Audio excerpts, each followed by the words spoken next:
I wanted to be one of the best basketball players to ever play.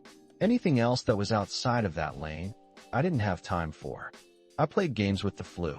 I played games with 102-degree fever, man. This obstacle cannot define me.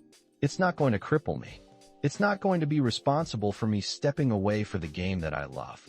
I'm going to step away on my own turn. Because when I retire, I didn't want to have to say, I wish I would have done more.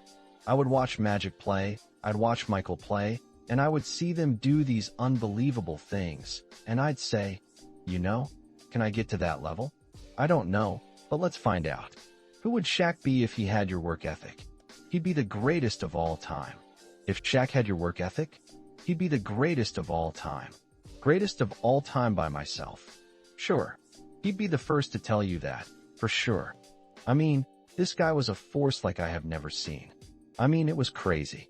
You know, a guy that size is usually a bit shy and doesn't want to be tall or big. But this guy, he didn't care. He was tough. He was mean. He was driven. He was bitter. I mean, yeah, I wish he was in a gym because I could have had 12 rings. I don't deal with people who don't give their all but act like they do. I can't stand that. He would say I wasn't passing him the ball, and the media would blow it up.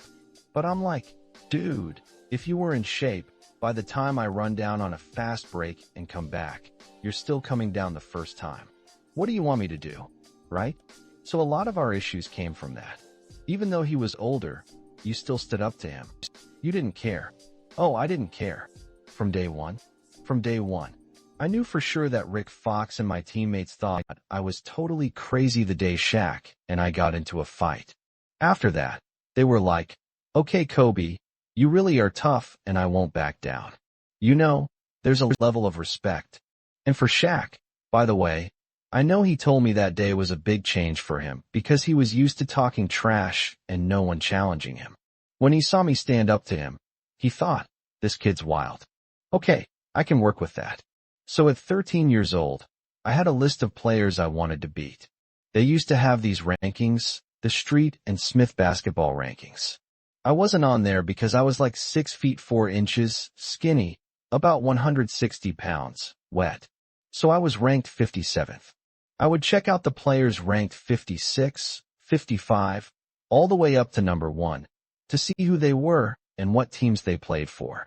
When I went on the AAU travel circuit, I had to find all the other players, right? So my goal in high school was to check off all those 56 names, find them, and beat them. At 13 years old, I thought ahead because my aim wasn't to be better than you then. It was to be better when it really mattered. So when I played at 13, I would look at your skills and see what you were good at and what you struggled with. How did you play? Were you silly? Were you just strong? Or did you have real skill? When I played, I focused on my weaknesses, not my strengths. Since there are so many games in summer basketball, there's not much time for skill practice. So when do you get better? When you're in a competition, you focus on what you're good at. Why? Because you want to win. So, I would practice the things I was not good at during those games, like using my left hand, making jump shots, and playing in the post. I had a plan. Fast forward to when I'm 17, and my skills are well-rounded. But that player I saw at 13 is still doing the same things at 17. Now, that's a problem. I shot 5 air balls on national TV in front of millions, and that cost us the series. At 18, I realized you have to face the facts. It's not just about you. It's not that big of a deal. You feel embarrassed, but you are not that important. You need to move on. Don't worry about what others think. It's embarrassing to shoot 5 air balls, but you have to get past it. Get over it, okay? After that, it's fine. So, why did those missed shots happen? I understand. In high school, the year before, we played a maximum of 35 games, right? We had a week in between, spaced out, lots of time to rest. In the NBA, it's game after game after game. I just didn't have the energy. I looked at every shot I took. They were all aimed right, but they were all short. I need to get stronger and train in a new way. The weight training I'm doing needs to fit an 82-game season, so my legs are strong for the playoffs. I think about why I missed and say, my legs weren't ready. Next year, they will be. We had a game against Toronto in 2000, and Vince was on fire. My back was really hurting, but people thought I was avoiding Vince. That wasn't true. I was in the layup line thinking, some days are for resting, but not today. My back can hurt another day, but not today. Today, he will face me. You're playing the Golden State Warriors, and the score is 107 to 109. You are really close to making the playoffs. You know what happens in the game. You go up, you're ready to take your shot, and then suddenly boom, Achilles injury. My friend Nima is here just to listen. He played basketball and told me, Patrick, I don't think you understand. When I tore my Achilles in high school, friends carried me to the hospital. I was crying all the way there. He said, I have no idea how this guy did it. He went and made the free throws, then walked off the court. After that, he had surgery. I asked, how can you handle that kind of pain? I used this example to explain. If you have a hamstring injury and you pull it badly, you can barely walk, right? You can't play soccer, basketball, or volleyball. You can't do anything. Then all of a sudden, a fire breaks out in your home. Your kids are upstairs. Your wife is wherever she is.